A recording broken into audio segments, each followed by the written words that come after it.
If you locked in a super low interest rate a few years ago, but now you're feeling cramped, ready for a lifestyle change, or thinking about moving out of state, you are not alone. A lot of homeowners are quietly saying the same thing. I want to move, but I feel stuck in this low rate. If that's you, this video is for you. I'm going to walk you through 3 real options if you want to move, but you're attached to your current mortgage rate, so you can stop feeling stuck and start making a plan. Hi, I'm Tamika Johnson, Associate Broker with RE/MAX United here in Prince George's County, Maryland. I specialize in helping homeowners sell smart, move up, downsize, or relocate, whether that's to another part of Maryland, another state, or eventually into a home in a different country. And I want to start by saying this. You are not crazy for loving your current interest rate, but you also don't have to stay in a house that no longer fits your life just because of that number. So let's talk about your options. Option 1, keep the house and move anyway. This is the one most people don't even realize is possible until we sit down and run all the numbers. If you have a great rate and strong equity, one option is to keep your current home, turn it into a rental or long-term hold, and then buy your next home separately. Now, does this work for everyone? No.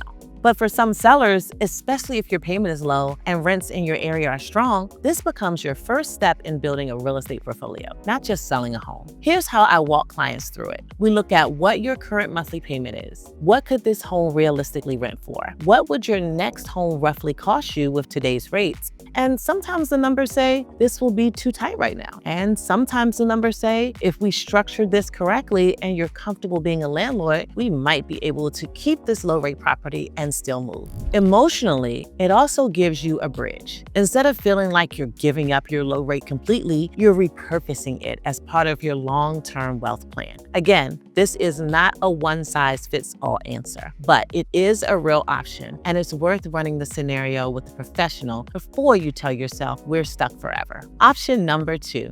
Sell the house and soften the blow of today's rates. This is where we have an honest conversation. If your current home truly no longer works, maybe you've outgrown it, maybe stairs are becoming an issue, maybe you want to be closer to your family, or just planning to move out of state, then hanging on to the wrong house just for the rate can cost you in other ways. In that case, we talk about how to sell well and then strategically structure your next purchase. That can look like a few different things. On the sell side, we focus on protecting your net, pricing correctly, preparing the home, and marketing it so you're not sitting on the market giving away your equity and price reductions and closing help. On the buy side, your lender may be able to help you explore tools like temporary rate buy downs, points, or different loan products that make the payment more comfortable in the short term, especially if you plan to refinance later if the rates drop. My role is not to promise you the lowest rate on the planet. My role is to help you look at the whole picture.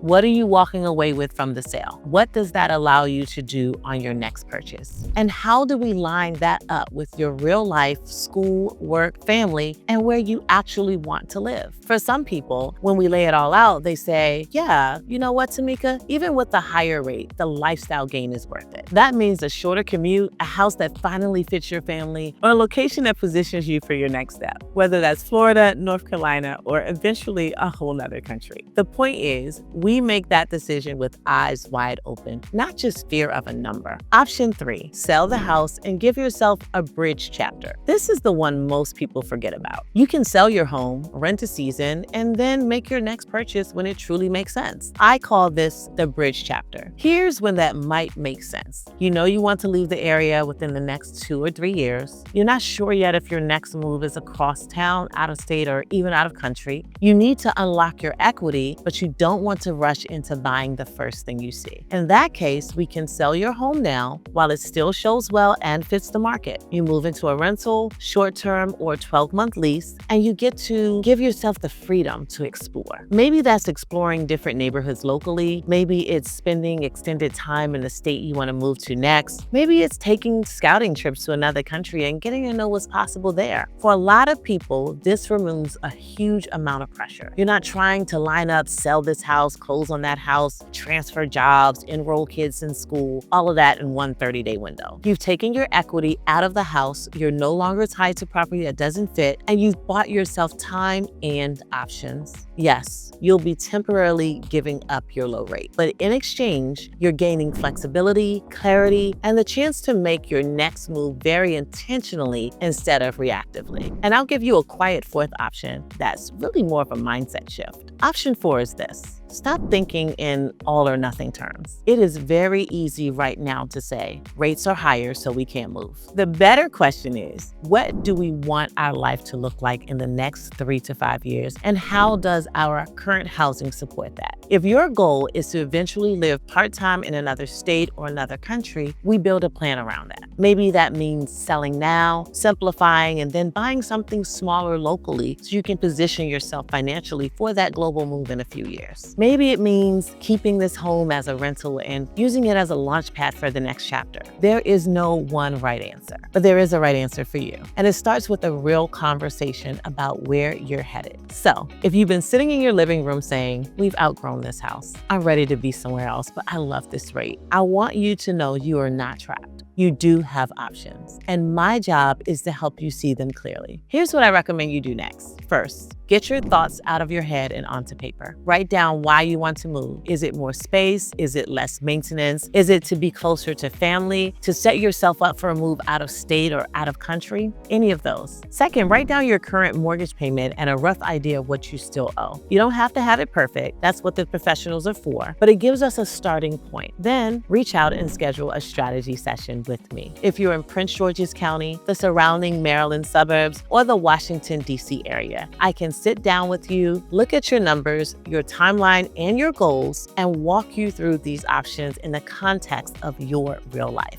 Sometimes it ends with, we're going to wait 12 months, but now we know exactly what we're doing and why. Either way, you're making a decision from a place of clarity, not fear. If that sounds like exactly what you need, check the link in the description, send me an email, or just message me the word options, and I'll send you details on how to schedule. And if you want more straight talk about selling smart in this market and planning your next chapter, whether it's local, out of state, or eventually global, make sure you're subscribed so you don't miss the next video. Thanks for watching, and I'll see you in the next one.